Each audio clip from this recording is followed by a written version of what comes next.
When Salah came on today, he got a really big support from the crowd, let's put it that way, at Anfield. He was really happy that he was coming on when Joe Gomez was injured. There was shuffling things about.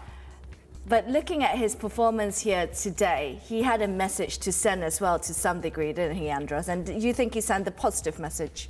Of course, by all accounts, he's had a positive performance. He's got the assist. He's looked sharp back to his old self. So I would still say he would need to apologise. And I don't know the private conversations they've had during the week, but nothing's come out. Nothing's been leaked about him apologising to the coach. So maybe it points to more of a let me have my Anfield farewell and go off to the AFCON and see what happens then. You know, sometimes as a person, when you have a go at somebody, it's because really you're having a go at yourself. And I think Salah has been disappointed with himself this season. And, you know, there's an example. You know, last season, I reckon Salah would have tucked that away, don't you? And this season, it's not been going great for him, as it hasn't been going great for all of Liverpool Football Club generally.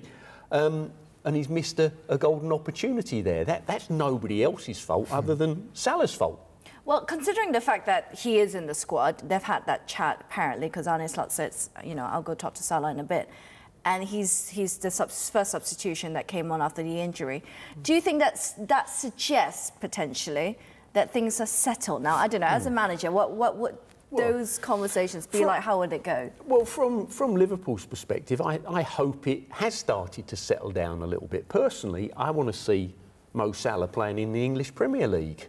I truly do. And there is no reason why that shouldn't happen. But there is a process that needs to be followed here, and I do think it involves Salah having to apologise for some of the things he said, because he was... To the manager privately, or do you think there has to be a public apology to some degree? Well, I think it can all be behind closed doors, and then ultimately, you know, the parties involved come out and say, we've patched it all up, and we're back as a team together. It was a hiccup, you know, we're all sorry about it, and forward we go. See, I think if there was an apology behind closed doors, the first thing Slot would have said in his pre-match interview was that he's apologised, we've patched things up, it's finished, just to show a bit of authority that he still has the control of the dressing room. But yeah, I'm not saying that has happened, I'm saying that has to happen still, in my opinion. So you think he has to publicly apologise as well, even at least to the teammates? Oh, 100% to the teammates, because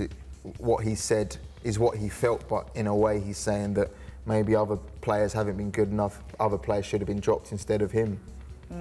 So these are the scenes after the game. He's walking around Anfield applauding the fans. Can I stir the pot? You can, and you're going to. What do you make of those scenes, and whether, you know, yes, they might have patched it up, we don't know, or might have been agreed upon farewell for him?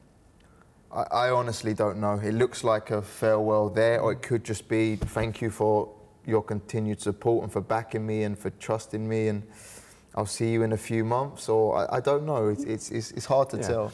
Yeah, you know, in a month's time, he could come back as an international footballer who's won a major trophy with Egypt. Okay. Can I get a yes or no? Have we seen Salah play his last Liverpool game? I would lean slightly towards yes. I hope not. No, yeah. Because I want him in the Premier League.